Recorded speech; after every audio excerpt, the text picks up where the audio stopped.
ICE headlines may have taken a bit of a backseat to other breaking news in the last few days, but suffice to say, the receding hairline Neanderthals are still terrorizing American cities.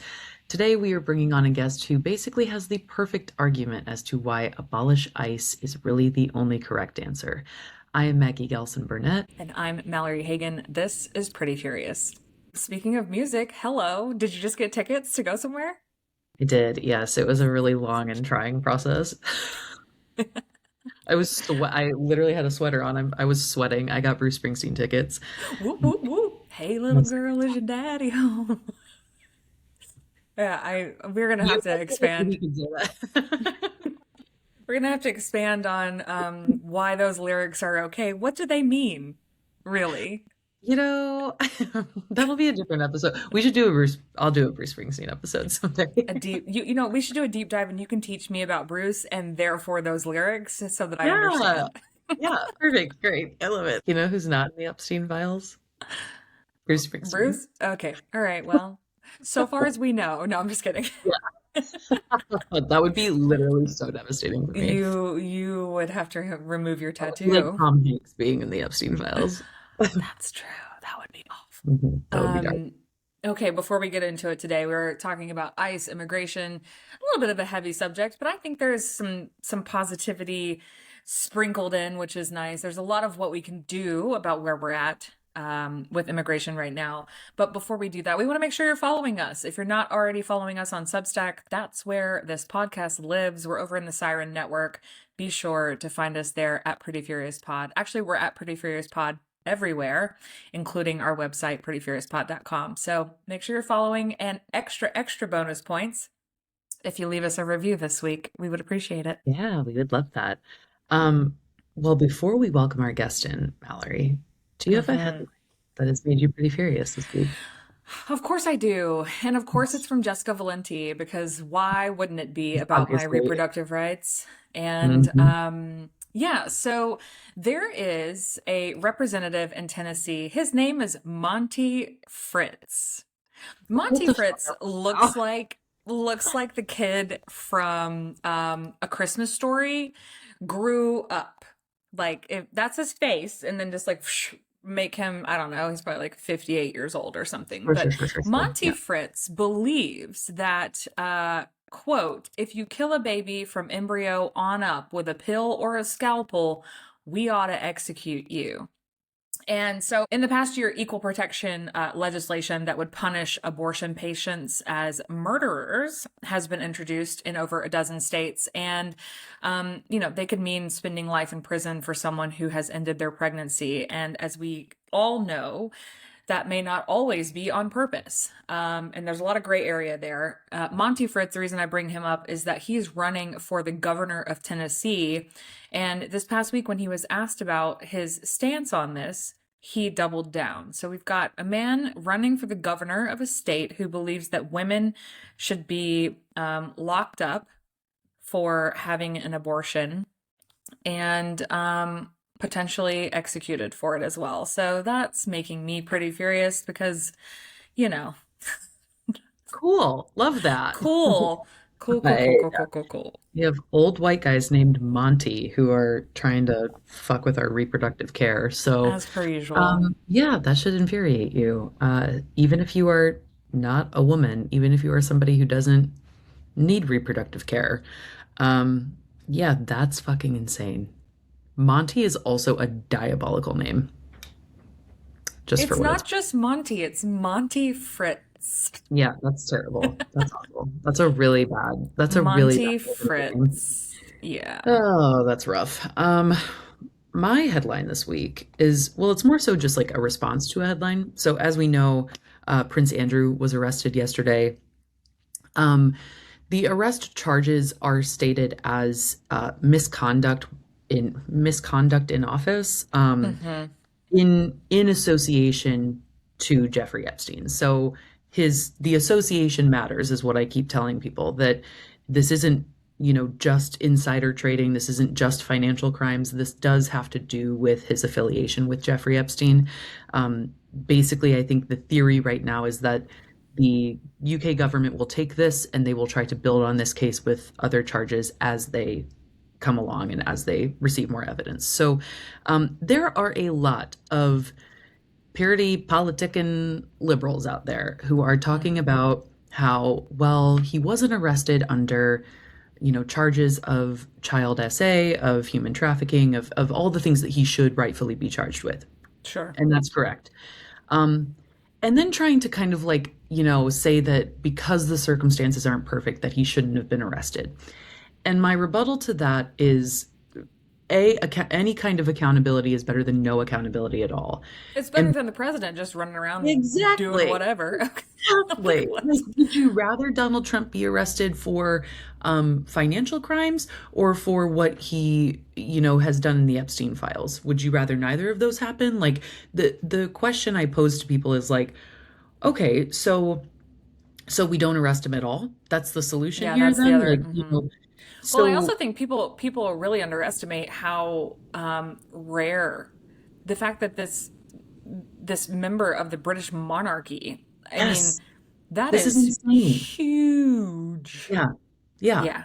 This hasn't happened in like, I can't even remember how many years they said it's been, but a very fucking long time since somebody who is a member of the royal family has been arrested. So, um, yeah, I think that like, this is the exact reason that liberals lost the 2024 election. It's because we can't stop ourselves from this intra-party, you know, censoring of one another and like, it's so Yeah. fucking frustrating. I'm just like, are y'all done? Like, Hmm. so yeah, that's making me really fucking annoyed. But It, yay, it's the glad they it's got the arrested.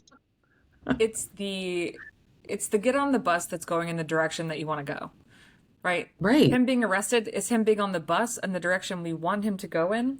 Just like finding a candidate that speaks the most to you is you getting on that bus in the direction you want to go in. I mean, not everyone is perfect, not every scenario is, but my God, at least it's something. It's something that we're Yeah. not seeing in the States for any Hmm. person who's been named. And hell, they've moved Ghislaine out of maximum security. What do you mean? They're moving away from justice. Like Exactly. I So it's yeah, like so at I hear least you. maybe this would be the start of like dominoes falling for all of these powerful men who are listed in the files. Like we don't Yeah. know. So again, yeah, some accountability better than none at all. So that's my Yeah. that's my 2 cents on that. Well, and you know what? Like this whole concept of law and order from conservatives and MAGA and the people who follow Trump, and they want things to be, they want people to be held accountable unless their name is Donald Trump. But they sure do have it out for immigrants. Those people are Oh illegals. boy. Um, Hmm. as we know, that's definitely not the case. And immigrants contribute so much to our country, our economy, our communities. And Suraj is here to talk about that. Suraj Patel is an attorney, business leader, and business ethics lecturer at NYU. The child of Indian immigrants, he grew up helping run his family's small hospitality business before going on to serve in the Obama White House, organizing a new generation of leaders across the country. Suraj has fought for immigrants and marginalized communities as a volunteer attorney and nonprofit board member. He has also run for office, driving record turnout for his congressional race in 2020. He's here today to talk with us about the history of ICE, immigration reform, and his hopes for the America we all deserve. Let's welcome Suraj. All right, Suraj, it's so good to see you. Thank you for joining the show. We're happy to have you. Yeah, thank you guys. I'm excited to be here. I'm so glad to have you. What headline has made you pretty furious this week? Man, what a loaded question. Every headline has made me furious this week. I don't know. Probably I'm gonna say, shit. They're all infuriating. Um, I think like I'm right now in an economics mindset because Trump's tariffs were struck down by the Supreme Court this morning. But the fact that he's threatening to pull Canada out of NAFTA.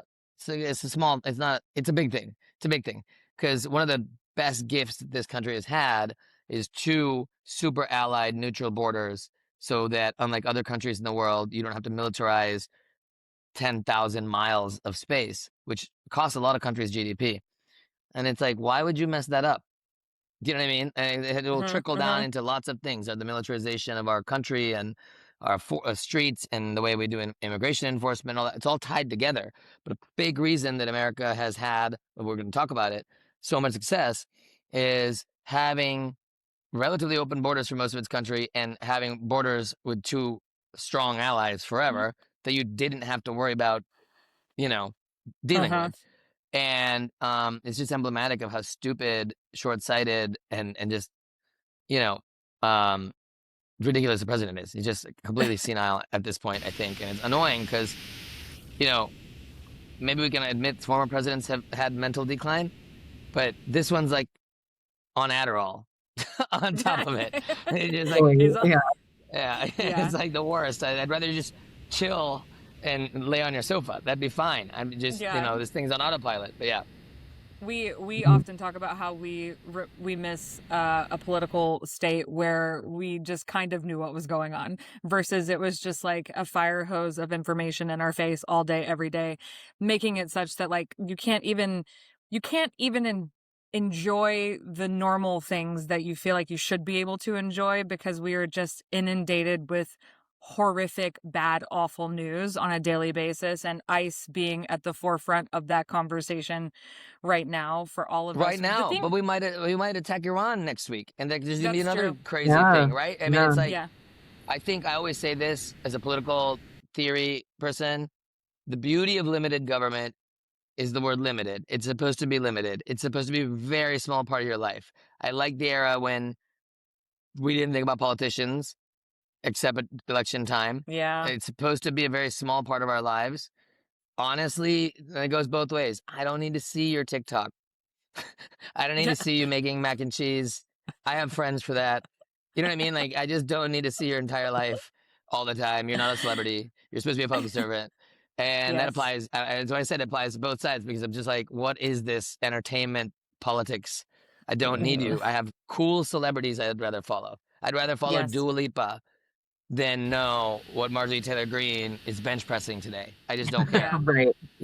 Or why RFK Jr. and Kid Rock are in a oh my God, ew. hot tub together. Why does RFK Jr. do coke off of toilet seats? Why? I don't care. Why do we know that? And that's what I mean. I just don't care. Remember when it used to be extremely taboo for a politician of any sort in any leadership position to do any of that, much less openly talk about it? Right. I don't think we've had a politician do anything off a toilet seat. That's just a health secretary. But so anyway, I digress. The reason that I thought to reach out to you to be a part of Pretty Furious and to talk to our audience was the initial explainer video that you did back on Instagram, explaining to people the history of ICE. Like, how did we even get here? The context of 9/11 to now. And so I would love if you wouldn't mind just sort of recapping, how did we get here with immigration enforcement? Yeah, great question. And I think we are very underappreciate how immigration has shaped the United States of America. So let's just start way back to the founding of the country.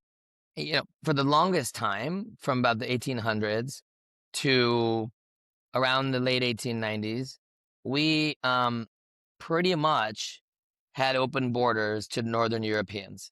That is to say, we had open borders pretty much as in you showed up and you are legalized and you are here. And you got to understand when I say that we were accepting of other countries, we didn't just, there's a thing going on right-wing media right now about how 10% of all Nicaraguans live in the United States. So that's a feature, not a bug of the history of the country. When we say America is a nation of nations, or our dollar bills say e pluribus unum, out of many, one, that is the idea that, as George Washington said too, we accept all of the people of the world who want to reject aristocracy, nobility, the situation of your birth, because this is the country founded on killing all titles and things, right? Like at its core being, we did that. So at one point, 10% of all Germans born in the world were living in the United States of America. 10%. 20% of all Irish people in the world live in the United States of America. 15% of all Italians in the world live in the United States of America. 40% of all Jews live in the United States of America. At one point, the Swedes and Norwegians, 25% of anyone who was Swedish lived in this country. When I say that, we're not talking about we accepted some immigrants. We accepted entire fractions of nations into this country and made a nation of nations. So something started happening in the late 1890s. Um, the the We had a panic, and then when I say panic of 1874, we're talking about the first Great Depression. It was as bad as the Great Depression for about a decade, and this is a core theme. I'm going to bring this up for a reason. When a major recession or inflation happens, then politicians and humans both go into scarcity mindset instead of abundance mindset. And typically, the first people we blame are the outsiders or people who don't look like us. So we had Chinese immigration for a while, built all the railroads all over the west of the United States, California, etc. And we passed the first social engineering bill, the Chinese Exclusion Act. And from then on, we did a slow, ratcheting of literacy tests and health exams and things, all kind of shoddily applied to keep certain types of people out, and that all culminated in 1924, again, after a big inflation period, after the Spanish flu, which actually originated in Kansas. It's not from Spain. It's our flu. But anyway, it was worse than the COVID pandemic, right? In terms of percentage of people killed, caused a similar thing. I'm saying this because history repeats itself. So then you have this big inflation scare. Then everyone starts blaming prices going up on overcrowding and immigrants. And we just closed immigration off in 1924. And still, there is no ICE. There is no immigration enforcement whatsoever. And we just sort of let people in. And then 1924 on, we put very strict quotas on where people could come from. And those quotas basically allowed you to come from England, France, Norway, Sweden, Denmark. They did not allow you to come from Italy, Greece, etc. I heard a joke the other day that if we just start letting Hispanic people identify as white, the way that in the past, they didn't count Greeks, Italians, and Spaniards as white. And then we just sort of changed the census to allow that to be the case. And now we don't have a problem with that. I just think it's really funny. But anyway, so 1964, then we passed, John Kennedy and Lyndon Johnson passed a beautiful, wonderful bill that created the modern America we know today, the reason my family is here, which is the 65 Immigration Act. And what it did was create quotas for countries from around the world. So for the first time, we allowed Africans, Asians, and South Americans into the United States. And it changed fundamentally the dynamic of this country, but also changed the legal definition of an immigrant. You come as a entire legal family unit. So if you show up here, you're not a factor of production, you're not a laborer. You can bring your mother, your father, your sons, first cousins, over time. And so whole communities can come. Why that's so successful is unique compared to, say, Europe and other places. When whole families come, they become American. They assimilate. When you allow people to come for 5 years and work, they're really just a side worker sending money back to their country. They never join your schools. They don't have their children here. You know what I mean? And that makes this really unique. As you go to France, you go to places, there are the entire ghettos of Senegalese people and whatever, but they're not really French. They don't get to become French ever. So beauty of this system that Stephen Miller and others call chain migration is actually a feature. It's not a bug. This is the reason I'm here. Because my great uncle came in 1960, and then he became a citizen by 68. And he was able to call his brothers and my dad over. Then they became citizens in 5 years. Then my mom and my grandmother and the rest of us came over, and then I was born here. So we became this American family, right? So back to the ICE thing. So 1964, we have a new immigration law. It created a group, an agency called the Immigration and Naturalization Service. That was housed under the Department of Justice. Immigration was looked at as a civil procedure. You're not illegal because you show up here. You didn't commit a crime. There's a bureaucratic element to it. But the Department of Justice, caveat, notwithstanding the Pam Bondi Department of Justice, is an organization, is an agency that's semi-independent of the president. It is rooted in law, justice, fairness, bureaucracy, civil procedure, etc. Due process is the main thing that happens in courts and administrative hearings. And so that's the system we had for our births in the 90s. Then 9/11 happened. And you know what happens when you hastily reorganize something in a panic? Really dumb stuff. So we created the Department of Homeland Security really rapidly because we're freaking out about, you know, um, defending the homeland. And all of a sudden, in a few months period, we reorganized our entire national security and law apparatus into this new agency. And of course, when you move something from civil justice due process to militarized homeland security, Mm-hmm. then all of a sudden the way we treat immigrants goes from justice, equity, fairness, and an economic component to a national security component. Mm-hmm. And Immigration Naturalization Services, never had riot gear and tear gas, and they didn't do those things. If it's like what they did at worst was raid employers, American citizens, who are illegally employing undocumented labor. They went not Right. after the end user, uh, they went after the American criminal.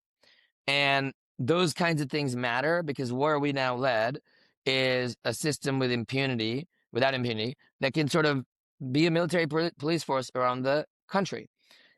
Many other dumb things happened. So tariffs, taxes on foreign, taxes on American consumers, paid for imports, used to be housed in the Department of Treasury. Customs. That makes Huh. sense. It's a revenue raising thing. We moved Uh-huh. customs and border protection, merged it, doesn't make any sense, and put that in Homeland Security. Now, CBP is walking around Minnesota supporting ICE. Last I checked, there is no border Border in in Minneapolis. Minnesota. Yeah. So if we're doing jurisdiction, Customs and Border Patrol should be at your airport and at the Rio Grande River and along a border. It should not be and at a dock. It should not be in a city like St. Louis. Doesn't make any sense. There's no Yeah. border there. But that's the ill effects of ill thought out, panic driven, scarcity mindset policy. Yeah. And the beauty of something that we've created, John Kennedy always said, all the problems made by man are solvable by man. And we're now 25 years from the date of, the creation of ICE and all that. We should be able to, as a country and as a legislature and as a Congress, look and say, this isn't working. Mm-hmm. This isn't fair. This isn't just. Customs should probably go back to the Treasury Department. Immigration enforcement should probably go back to the Justice Department. We should hire thousands of new administrative law judges to process a backlog of visas, Immigrant. green cards, asylum cases, and get people in. Because we keep telling people, oh, my family got here the right way. It was a totally different system, guys. The right way, Mm-hmm. the way my family came, we weren't treated like criminals right off the bat for being here.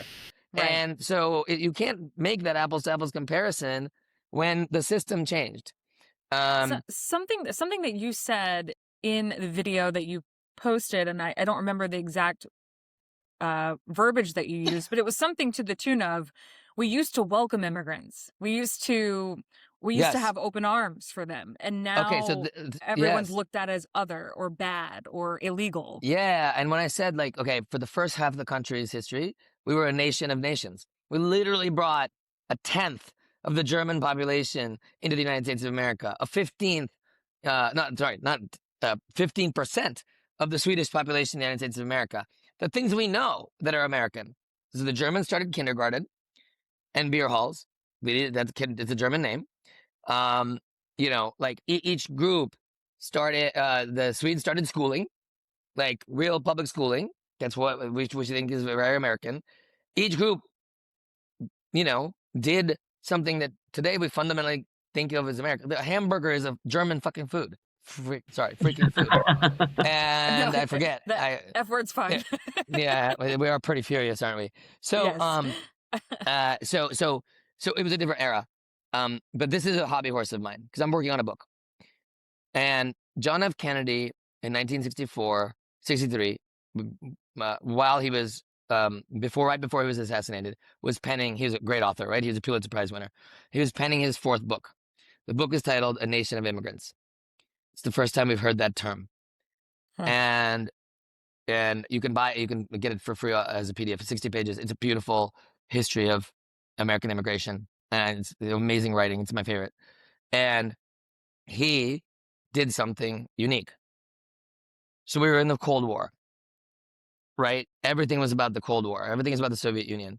And what he recognized, and the civil rights era was happening. The civil rights era also mattered because we're fighting a Cold War against evil communism. They put up the Berlin Wall not to keep Westerners out, but to keep Easterners in. Mm-hmm. Communism is closed. There's no freedom. There's no freedom of movement. And if you're fighting that enemy, then you have to present a moral counterpoint. And the moral counterpoint of the West was, we are open, we are plural, we are welcoming. And Mm-hmm. so he tied this new vision of patriotism to being open, plural, welcoming, exporting our liberalism. And I say liberalism like little L, like limited government, separation of powers, democracy. Um, and that had a profound effect on America. So when I say it's personal to me, my great uncle came here, and when he arrived in 1961, everyone's flying American flags. But instead of MAGA defining what patriotism is, John F. Kennedy defined it. And that Mm-hmm. definition was openness. So YMCAs, churches, all across the country signed up to sponsor thousands of people like my great uncle to stay, to be foreign exchange Wow. student families, regular families across the Midwest signed up to host foreign exchange students. There's the same year we created the Peace Corps in Mm. inverse. We sent American patriots out to work in service in developing countries to show that we are different from the communists. And I think fundamentally our job as Democrat, my job as a Democrat, my job as a progressive, is to not sneer at patriotism and the American flag, but to redefine it the way that patriotism is supposed to be, because that's how you win elections anyway. But let's Right. redefine what it means to make America great again. It's the 1960s version of America. It's the open, welcoming version of America. And when I say it's tied to civil rights, the reason civil rights movement was so successful, obviously it was a moral depravity, but they could point and say, wait, you're talking about fighting communism, and here we have an underclass. And Mm-hmm. that also worked, on people. So that's what I mean by there was a huge, and then we read the redefinition. Even Ronald Reagan gave this beautiful speech. He did asylum for 2.5 million people in summarily, biggest asylum grant in history. And this is a Wow, conservative. I hate Reagan, but We do, but that's he did cool. asylum, and he gave a speech that I quote all the time, where he says we should be a shining city on the hill. America is unique. Because you can move to France, but you never become a Frenchman. You can move to Italy, but you never become an Italian. You can move to Germany, you never become a German. But when you move to America, you become an American. Mm-hmm. To imagine the Republican conservative standard bearer today saying something like that. That's how powerful the Kennedy, vision of patriotism lasted all the way to George W. Bush, who also, for all his horrendous flaws, tried to do a massive comprehensive immigration bill and Mm-hmm. give path to citizenship for 12 million undocumented Americans. And the pendulum has swung so So far far. that I can't even find a gutsy Democrat today who's Yeah, willing to say we should do that. yeah, We even It's our crazy. It's crazy when you go back and look at some of the interviews and commentary of George W. Bush, of the things that he is saying.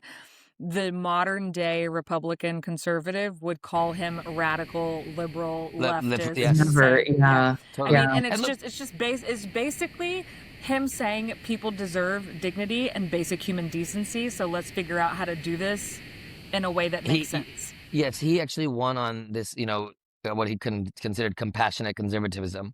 He was actually a religious person. He was actually a really good Christian. Mm, And that for him, the girl, in Texas, where it's clear and present, it was a moral depravity for mm-hmm, so many people to be taken advantage of as undocumented. mm-hmm, Secondly, he won 45% of the Hispanic vote in 2000. So he mm-hmm, was also playing towards let's take these people in to our mm-hmm. party by Right. doing this. And Lord knows it would have been so great if we did that, because then you wouldn't have this weird two-party, this both, hot potato on yeah. immigration.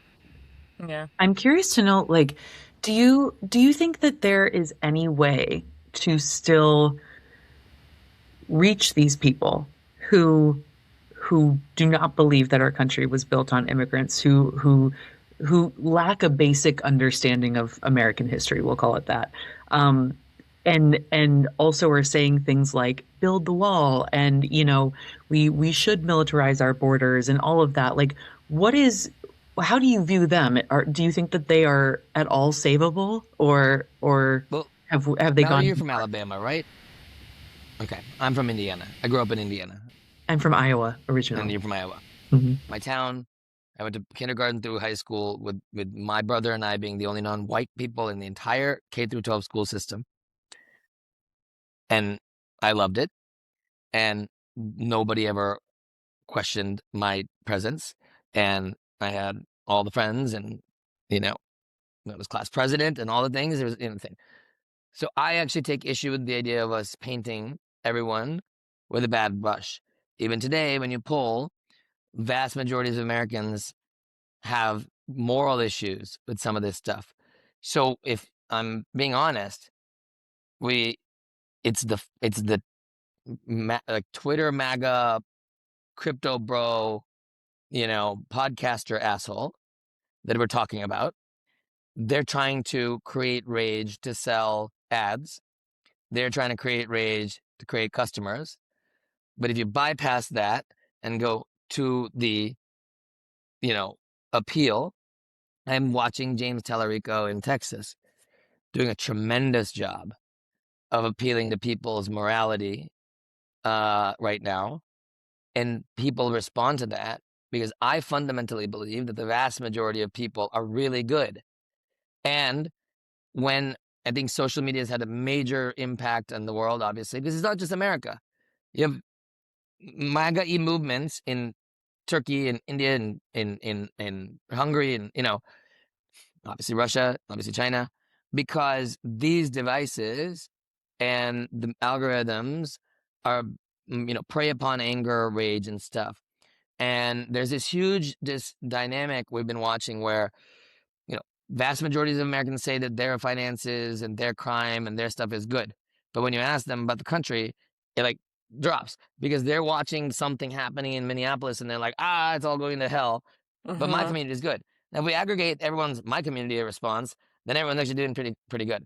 And I think when you normalize, when you zoom in on the immigrant neighbor, the doctor you go to that's from Palestine, as many are, then people are like, "Oh, my guys are good." It's just Uh-huh. this mayhem with the migrants over there. Guys, you're not in New York City. I'm Yeah. outside. I'm not walking through a minefield of Antifa and broken windows and migrant camps. Okay, so leave me alone. I actually said that to one of my staff members. I'm like, you keep your ideas off my island. Yeah. We're doing Well, okay. it is so crazy that you say that because it rings a bell for me in conversations that I've had with people who are MAGA, who fundamentally think that, Trump is doing a great job and we need all this immigration reform and we need people at our borders and all this stuff. And then I go, okay, what about the people who are working in construction, or what about the people who, are in your day-to-day life? Well, no, I love my housekeeper. And I'm like, okay. So if your Yeah, housekeeper and the people who do the construction and everybody that you know here is an immigrant and they're good, why are we blanketing something that's happening over there as bad? And like just the inability to sort of draw that line in their he's done brains a is, yeah, and I think Trump's like a very big accelerant on the idea of unfortunately, making your turning politics into teams and tribalism, and making you have to be the standard bearer for it's like your identity, and yeah. um, and that's demagoguery that we've been fortunate enough to have 46 presidents that had some level of ethos and responsibility and humility to not do that because the structure allows you to do that. George Washington had no need to not be emperor for life, but he did give up power voluntarily after 8 years and just slink away into retirement and never talk about anything again. And he set a standard. And we just, you know, we're at a breaking point because it starts at the top. And that there's nothing in the system other than human decency to keep that from happening. And we have a very indecent thing happening because it starts from the top. What is Okay, but I'm some hope here, guys. But then yeah. once again, Once Great again, segue. the problems of man are created by man and therefore solvable by man, right? Like that doesn't mean that it's. I mean, we have to somehow survive the next 3 years, but the Right. sun will Yeah. rise again, Yeah. Yeah. and Lord knows it'll be someone who can say, let's get back to just a little normal, you know? Yeah. Well, that's I think, a great little segue here into this question I have for you, which is, if there's one specific thing that you could change about the current immigration system that we have, what would it be? Yeah, I mean, I think one one specific.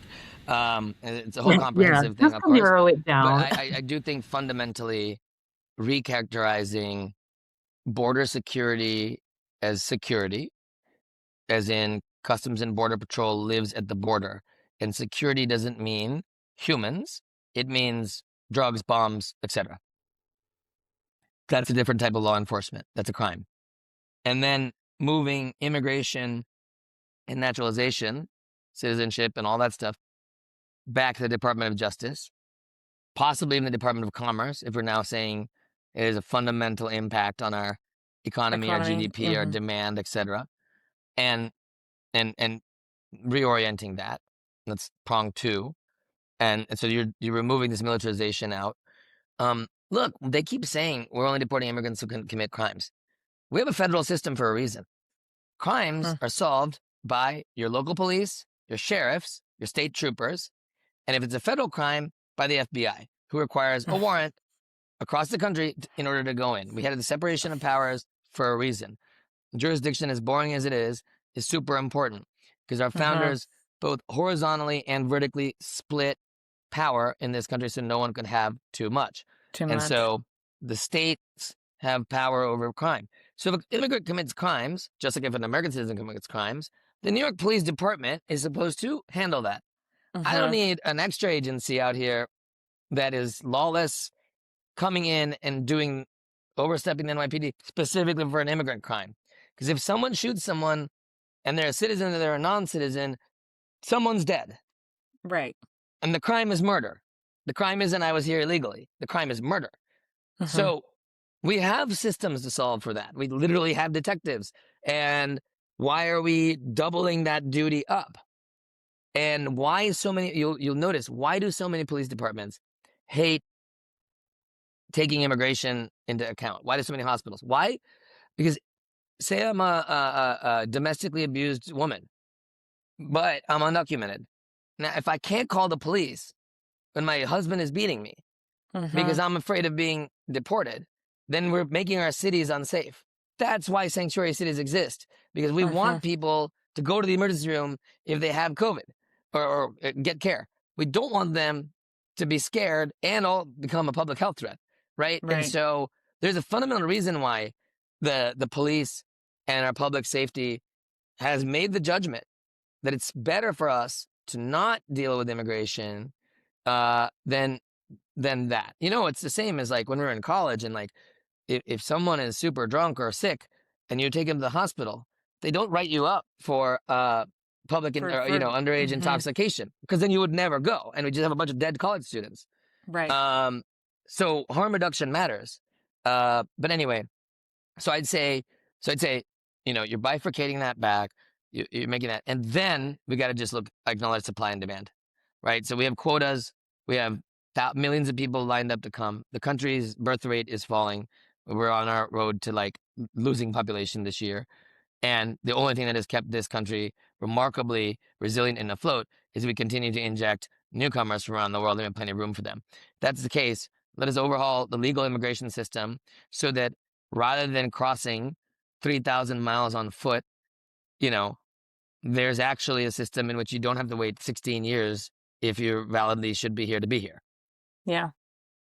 Yeah, I think it's been pointed out before, but there's something to be said for I think the people who are so against folks coming here for a better life, there's something to be said about the projection that potentially they wouldn't have the guts to do the same. I think about that a lot.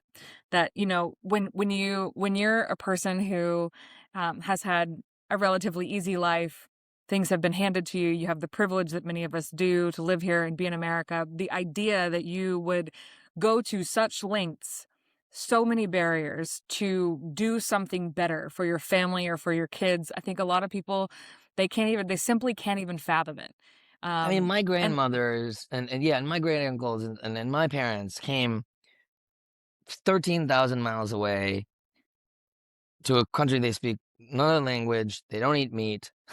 There's no one else here to help. And we worked in gas stations, and we worked in restaurants, and we worked as a security guards at night, and had gunpoint held up, and while running a motel as a desk clerk. Like, there's some shitty situations you get thrown into.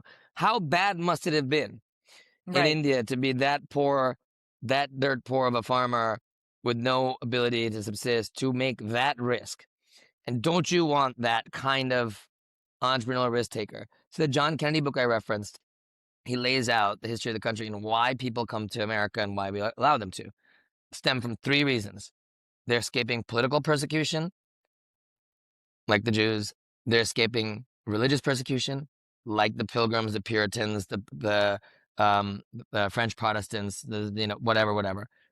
And they're escaping economic persecution, which is like what we're looking at from Guatemala, El Salvador, etc., just nothingness.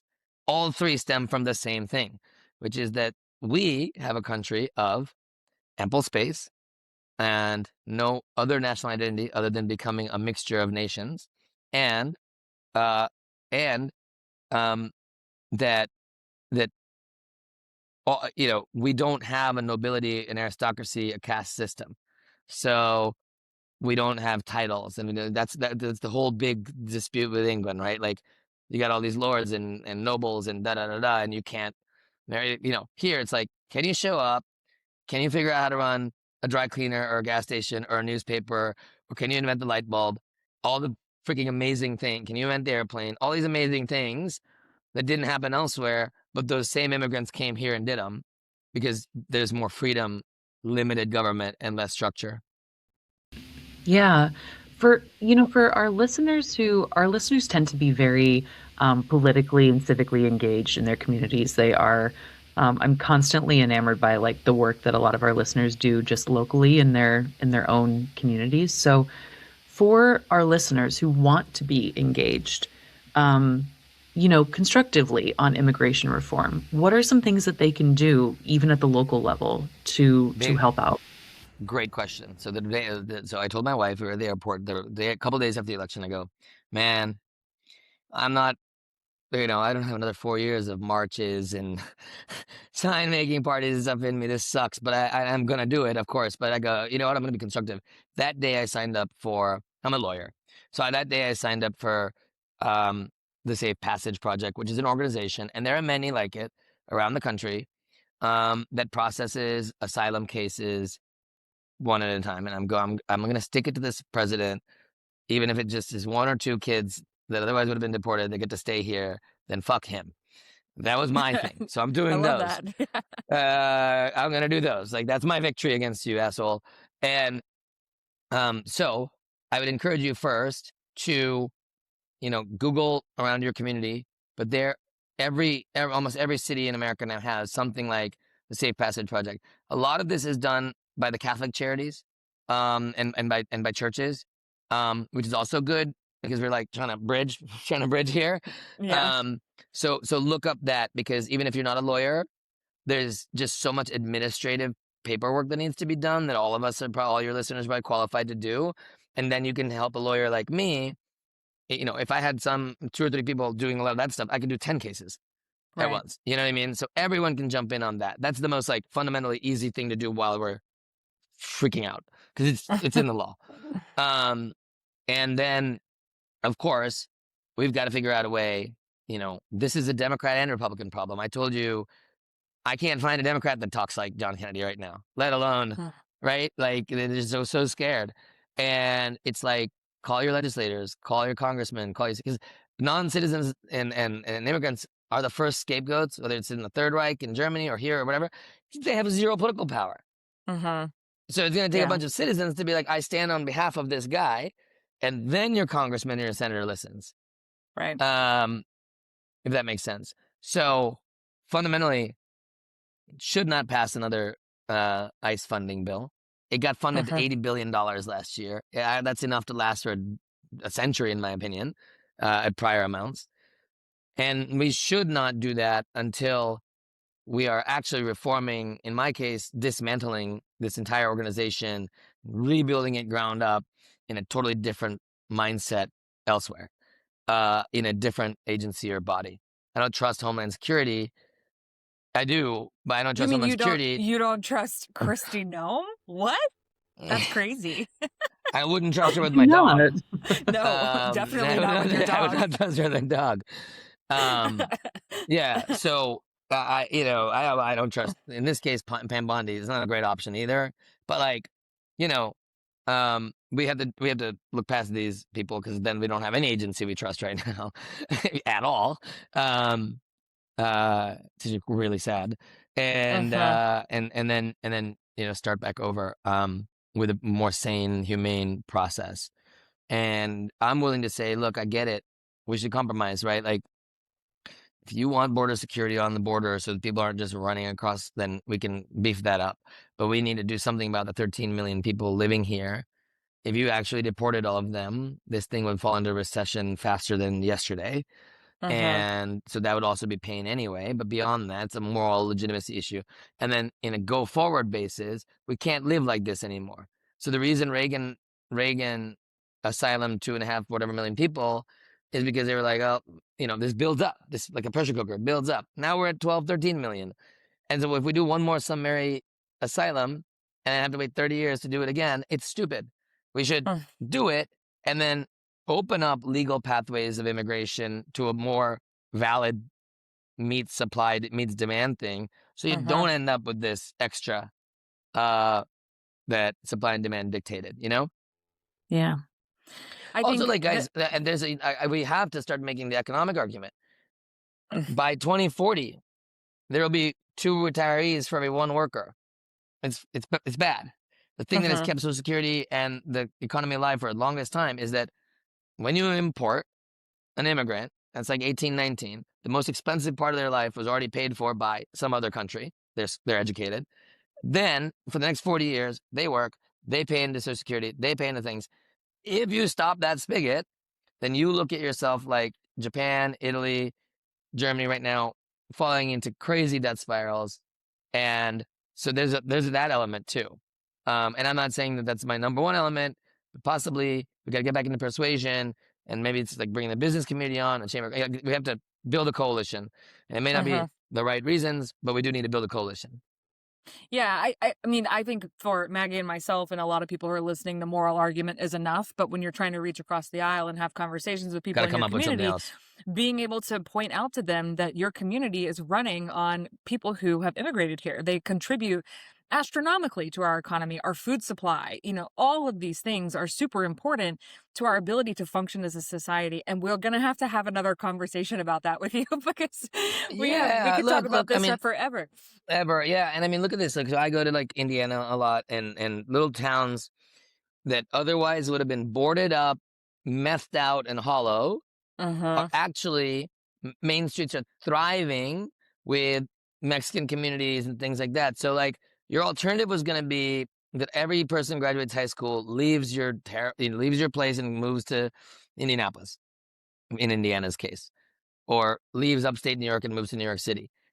Now someone is filling that. You don't have a meth den, boarded up Main Street. You get amazing tamales or whatever. And Mm-hmm. it's like, be okay with that, man. Learn a language. Have some Yeah. fun. Also, Um, I mean, if you have traveled internationally, you can go to other places and they don't have any diversity of food, diversity of thought, diversity of culture, yes. and then I feel like traveling has made me appreciate some of the things that we experience in America so much more because while going to Italy is beautiful and you can, look at the countryside, you also can only fucking eat pasta and pizza. And that's it. That's your option. Oh, So like and it's really interesting. so Like, yeah, the fundamental change that's happened though. I encourage everyone to look at Spain. This is now the shining city on the hill. As the entire world, including France, Germany, everyone is clamping down on migrants. Spain just last week naturalized 500,000 people in one fell swoop. Spain's prime Wow. minister, Spain is riding the hottest economy in the developed world. Why? Because Spain made the acknowledgement that this country is getting old. We're not going to be able to pay our pensions. We have space. We exported people to the entire world and colonized about half of it. So now it's time for some of them to return home. He said his beautiful speech. And they are doing that. So my last time in Spain last summer, I did get samosas at a deli. I did end up getting, because the Indian migration to Spain is the highest in the world right now for the Wow. last Yeah. 8 years.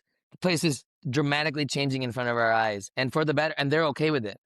Uh-huh. And obviously Latin and South America, lots of immigrants to Spain because it's easy for them with the language and everything and culturally. And so it's working. It's a beautiful experiment. He just wrote a New York Times op-ed about this a couple weeks ago. And I encourage everyone to check it out because that's the Yeah. path. I think that's the path. Yeah. Well, I mean, if there's no other argument, it's one of Christianity, which is to love thy neighbor and welcome the immigrant. So thank you so much, Suraj, for joining us today. One last thing we'll always leave people with is like, you do have more power than you think. Yes, call your representatives, but also get behind a candidate that you love and care about, somebody that you can support with money or time or energy, whatever you've got. We have midterms right around the corner. Actually, they're here. Early voting is happening in They're here. We certain got states. Yeah. midterms. We Yeah. got people. It's not just Democrats. We need better Democrats. We need fighting Yes. Democrats. We need people Yes. that are, you know, haven't been around since the fax machine, can kind of figure out how to talk to Yes. people on a podcast and a TikTok video and whatever. And then we also need, in the meanwhile, while we're pounding our head against the wall, there are civic organizations like Safe Passage Project, and churches and stuff doing asylum work. And in fact, it's very rewarding. Even if it's just one or two people, you now have one or two people's lives you changed. Yeah. That's so powerful.